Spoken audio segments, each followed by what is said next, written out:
Before the legend, there was silence. Before the king, there was pain. 1787. In the heart of southern Africa, a child is born. Not into celebration, but into whisper. His name was Shaka, son of a chief, yet denied his place, labeled with a word that cuts deeper than any blade, illegitimate. You are mine, and that will have to be enough. The union was never sanctioned. The child has no standing. She brought this on herself. Then we go, and we take nothing from people who give nothing. They mocked his mother. They cursed his name. So they left everything behind. No clan, no shelter, no mercy. Just a boy and the woman who refused to let him disappear. Most are broken by beginnings like this. But some are forged. And the boy they cast out. Will we ever belong somewhere?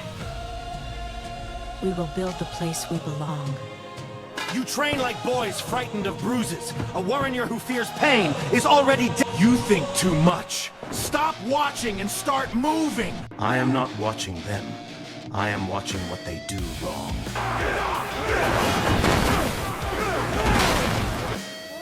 Get close. Stay close. End it. What are you drawing, boy? The end of how we have always done it. You would throw away the spear? The weapon of our fathers? Our fathers lost.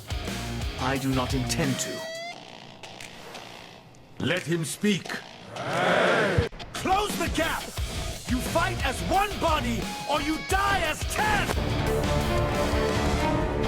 And the boy they cast out would one day command the earth beneath their feet.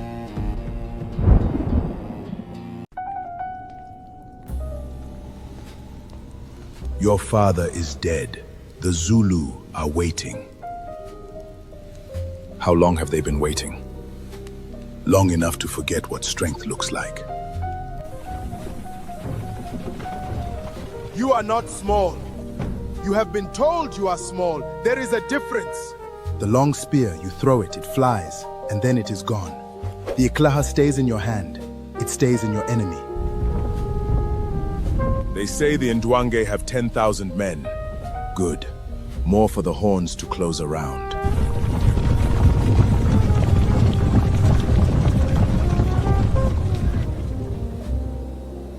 The clans have submitted. All of them. And are they loyal or just afraid? Does it matter? To a king, it is the only thing that matters.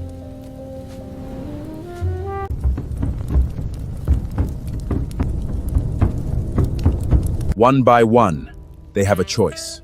Join us, or be remembered as dust. 3 clans absorbed this season alone.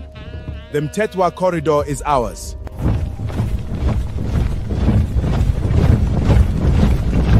You are rewriting the land itself, my king.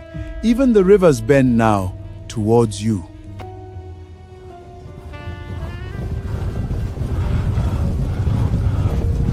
They called it the crushing. I call it order.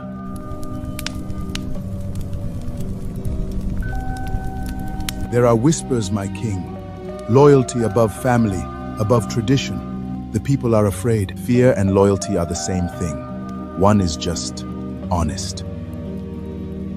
And if the stories they tell of you, the punishments, the iron hand, if those stories spread beyond these borders,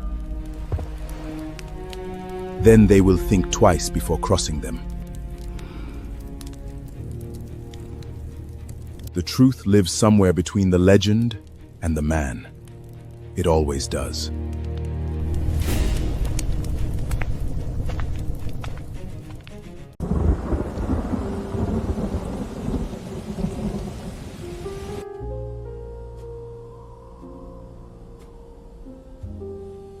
She was the beginning of everything. The kingdom felt it. Mourning was ordered, farming stopped. The king's pain became everyone's pain. After Nandi, Shaka was never the same.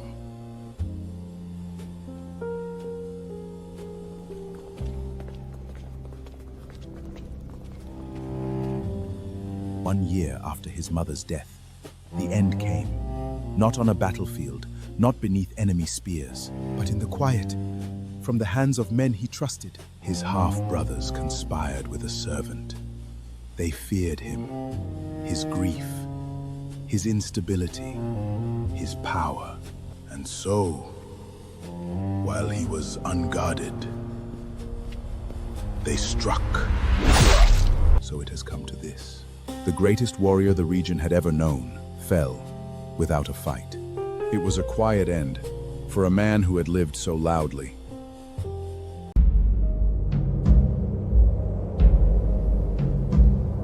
But death could not erase what he had built. He left behind a centralized Zulu Kingdom, a style of warfare still studied today, and a legacy that reshaped an entire continent. To some, he is a hero, a genius who rose from nothing to reshape everything. To others, a warning of what happens when power goes unchecked. But perhaps the truth is more human than either. He was a boy, cast out by the world, who refused to remain weak, and instead rewrote the world around him on his own terms, in his own blood.